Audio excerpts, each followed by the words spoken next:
The Michael McIntyre show came about, my husband had a phone call asking if it was true that Laura, his wife, could sing and that she liked to sing and it was her hobby.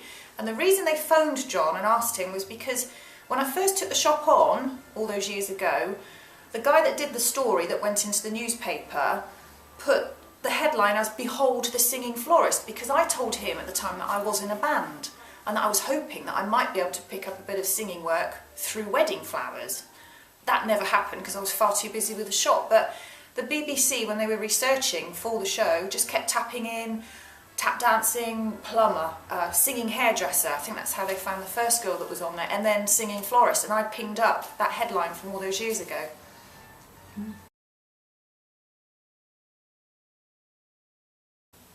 Getting me down to London was really tricky because I'm not a fan of London. I never know where I'm going. I hate the underground. I'm very much a country girl. So to get me into London was not an easy thing, especially because they were trying to get me to go down in between Valentine's Day and Mother's Day.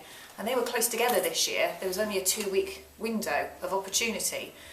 And I made it very hard. I came up with every possible excuse, just flat out didn't want to do it. But my brother had cooked up such a good story about his friend that was getting married and had absolutely no money, and would I please make this wedding bouquet for this very good friend that worked at Drury Lane Theatre, and in exchange would give me a backstage tour of the theatre.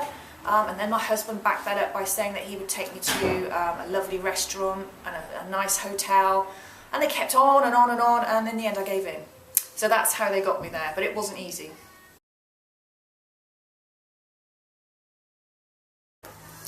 I'm embarrassed to say that I had no idea anything was going on until the moment I opened the door and walked out on the stage. And I think that's because being in between Valentine's and Mother's Day, my head was just full of flowery stuff. I was thinking about orders, I was thinking about getting back to the shop and how busy it was going to be. I was thinking about all my stock that I had to get in. So I wasn't really concentrating on what was going on. John booked the train, he booked the hotel, he did everything, which meant I didn't have to think about that. And he was just plying me with gin, and we were just getting ready to deliver the flowers and have my tour, and I was all dressed up for that, because it looked a bit odd, me being so dressed up when I walked on stage.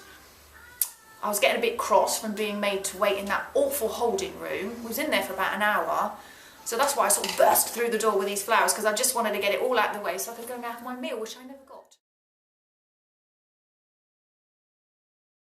All I could see was just hundreds and hundreds and hundreds of little round faces, which at first I thought was just a movie screen. I thought, is that wallpaper? I didn't know what I was looking at. And then everything happened very fast. Everybody started cheering. So I thought I'd made a terrible mistake, or somebody had made a joke. So I tried to go back, but Michael McIntyre had hold of the door. He appeared, and then he said my name. And when he says your name, you think, whoa, what's going on? And then I saw my brother stand up and start clapping, and then I was out on the stage and I was just trying to breathe. It was very, very frightening. Everyone asks me if I enjoyed the performance, but it's very hard to sort of take it all in because I was absolutely terrified. So it wasn't until I watched it back that I've been able to properly enjoy it, because I hadn't seen anything. They let me do 2 goes, because the first was a bit ropey, the second was better, and then I came off, and then I didn't see anything after that. I didn't see what everybody saw when it was on the television. I've had to wait as long as everybody else, so that was a good couple of months. But it's when I saw it on the television I enjoyed the performance.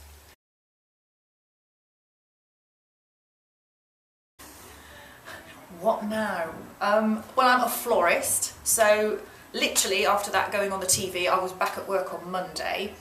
I have had a few nice little jobs come my way, and Grant at the paper studio has been wonderful in what he's passed my way.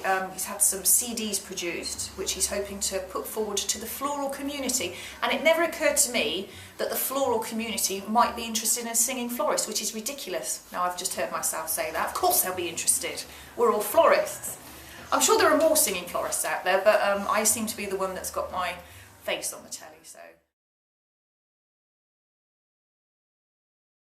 So Grant from the paper studio has very kindly got these gorgeous CDs made with all my songs on. There's 18 tracks, and they're all my vintage favourite ones.